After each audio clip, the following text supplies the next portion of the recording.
कथा मंजूषा पाठ 3 ठाकुर का कुआं। प्रस्तुत कहानी ठाकुर का कुआं हिंदी के प्रसिद्ध कहानीकार प्रेमचंद जी द्वारा लिखी गई है। प्रस्तुत कहानी में जो हमारे भारत के गांवों में जो जाति प्रथा प्रचलित है उस पर करारा प्रहार किया गया है, या एक तरीके से जो भारत में प्रचलित जाति प्रथा है उसके बारे में बताया गया है। चलिए कहानी शुरू करते हैं। जोखू ने लोटा मुंह से लगाया तो पानी से बहुत तेज बदबू आई। वह अपनी पत्नी गंगी से बोला, तू ये कैसा पानी लाई है? इसमें बहुत बास आ रही है। बास के मारे ये पिया ही नहीं जा रहा, गला सूख रहा है, और तू मुझ बीमार को ये सड़ा पानी पिला रही है।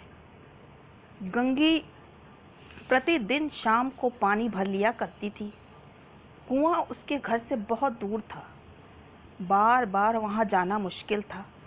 कल वह जो पानी लाई थी उसमें तो बिल्कुल बदबू नहीं थी, फिर आज पानी में बदबू कैसी? उसने लोटा उठाकर नाक के पास लगाया तो सचमुच बदबू थी। जरूर कोई जानवर कुएं में गिरकर मर गया होगा, मगर इस समय दूसरा पानी कहाँ से आए? ठाकुर के कुएं पर तो कोई चढ़ने भी नहीं देगा, दूर से ही लोग डांटकर भगा देंगे।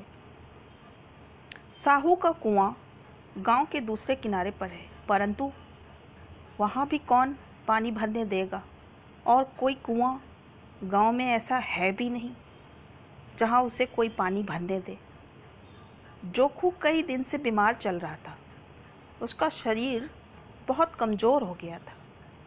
कुछ देर तक तो वह अपनी प्यास रोक के चुपचाप पड़ा रहा, पर जब रहा न गया तो बोला, अब तो मारे प्यास के रहा नहीं जाता, ला थोड़ा पानी नाक बंद करके पी लूं। पानी गंगी ने पानी नहीं दिया।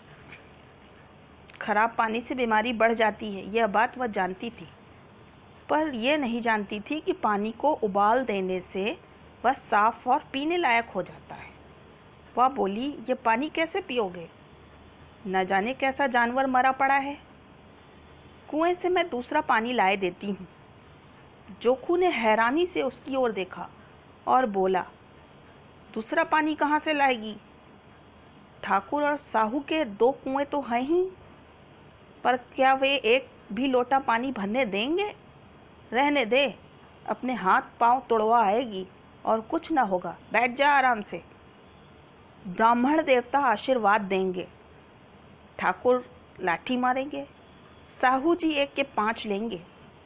गरीबों का दर्द कौन समझता है?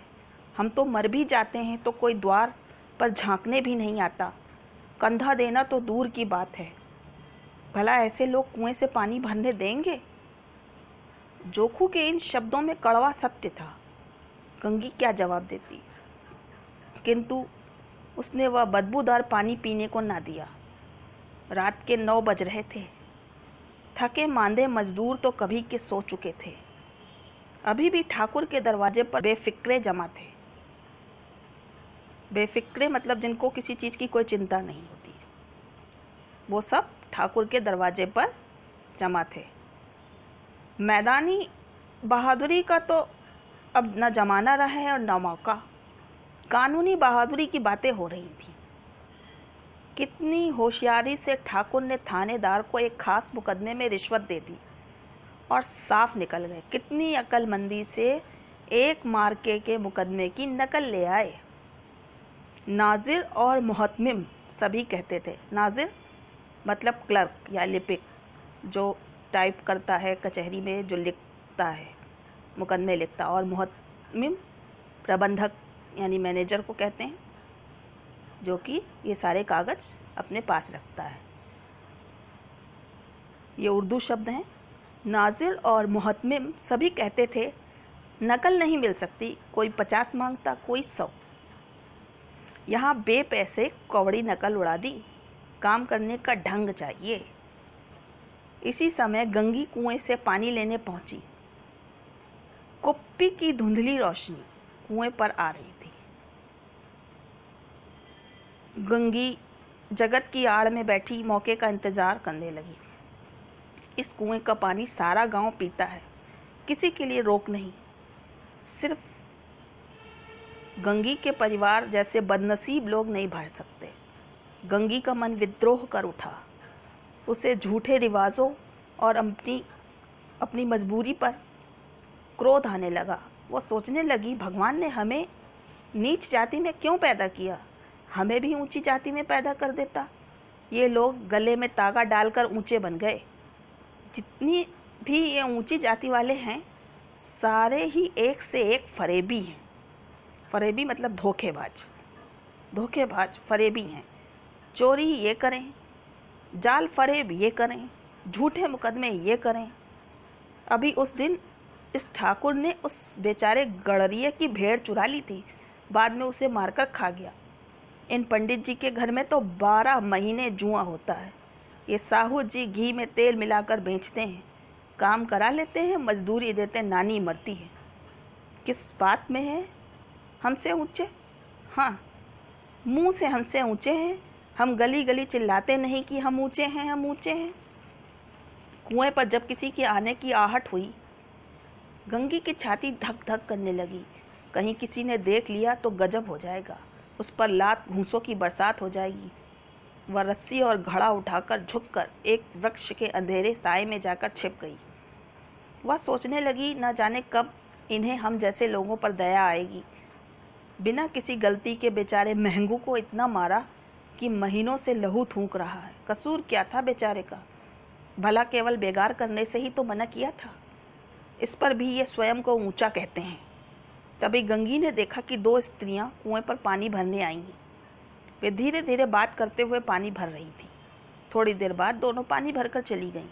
इसके बाद गंगी वृक्ष की छाया से बाहर निकली और कुएं के पास आई। इस समय तक बेफिक्रे भी चले गए थे। ठाकुर भी दरवाजा बंद करके आंगन में सोने जा रहा था। ये देखकर गंगी ने भी सुख की सांस ली। किसी तरह मैदान तो साफ हुआ। प्राचीन काल की कथा के अनुसार उस समय जो राजकुमार अमृत चुराने गया था, वह भी इतने डर, इतनी सावधानी और सोच विचार कर न गया होगा। गंगी पानी भरने के लिए दबे पांव कुएं की जगत पर चढ़ी। जगत यानी किनारे। जगत पर चढ़ी। अपने काम में विजय का अनुभव उससे पहले कभी न हुआ। गंगी ने रस्सी का फंदा घड़े में डाला और चौकन्नी होकर उसने चारों तरफ देखा। वह इस प्रकार सतर्कता बरत रही थी मानो कोई सिपाही रात को शत्रु के किले में सेंध लगा रहा हो। उसे डर था कि यदि उसे इस समय पकड़ लिया गया तो उसे माफ़ी या रियायत रत्ती भर भी नहीं मिलेगी। सभी उसे बहुत बुरी तरह मारेंगे। मन ही मन उसने सभी देवताओं को याद करके कलेजा मजबूत किया और घड़ा कुएं में डाल दिया। गंगी ने घड़े को पानी में गोता लगवाया, पर बिल्कुल आहिस्ता से, जरा भी आवाज ना हुई। गंगी ने 2-4 हाथ जल्दी जल्दी मारे। घड़ा लगभग कुएं के मुंह तक आ गया। कोई बड़ा ताकतवर पहलवान भी इतनी तेज गति से उसे नहीं खींच सकता था। गंगी ने झुककर घड़े को पकड़कर कुएं की जगत पर रखना चाहा कि अचानक ठाकुर साहब का दरवाजा खुल गया। गंगी के डर के मारे हाथ पांव कांपने लगे। शेर को सामने देखकर भी वह इतना नहीं डरती जितना वह ठाकुर के दरवाजे के खुलने की आवाज से डर गई थी। डर के मारे गंगी के हाथ से रस्सी छूट गई। रस्सी के साथ घड़ा धड़ाम की आवाज के साथ पानी में गिरा। कई क्षण तक पानी में घड़े के डूबने की आवाजें आती रहीं। कौन है, कौन है कहते हुए ठाकुर कुएं की तरफ आ रहे थे और गंगी कुएं की जगत से तेज गति से कूदकर भागी जा रही थी। इस समय उसके भागने की गति इतनी तेज थी मानो उसके पीछे कोई भूत लग गया हो। वह हांफती हांफती भी दौड़े जा रही थी। उसने अपने घर जाकर ही सांस ली। घर जाकर देखा कि जोखू लोटा मुंह से लगाए वही मैला बदबू वाला पानी पी रहा था। वह गला सूखने के कारण अपनी प्यास पर नियंत्रण ही नहीं कर पाया था। प्रस्तुत कहानी हमारे भारत में जो जाति प्रथा फैली है उस पर करारा प्रहार करती है और जाति प्रथा के कारण जो हमारे समाज में बुराइयां फैली हैं उसके बारे में बताती है। देखा जाए तो इसमें एक तरीके से प्रेमचंद जी ने अशिक्षा के बारे में भी बताया है। अशिक्षा यानी कि किसी चीज़ के बारे में अगर हमें सही जानकारी नहीं होती है तो भी हम परेशानी का सामना करते हैं। जैसे कि गंगी को अगर मालूम होता कि वो पानी अगर हम उबाल लें तो वो पानी साफ़ हो जाएगा और वो पानी हम पी सकते हैं, लेकिन गंगी को इसके बारे में कोई जानकारी नहीं थी क्योंकि वो अशिक्षित थी, अनपढ़ थी। और जो हमारे भारत में जो जाति प्रथा फैली हुई है इसका भी एक बहुत बड़ा कारण हमारे देश में अशिक्षा ही है। इसलिए हमको पढ़ लिख कर अशिक्षा को मिटाना चाहिए। ठीक है। कथा मंजूषा पाठ 3 ठाकुर का कुआं। प्रस्तुत कहानी ठाकुर का कुआं।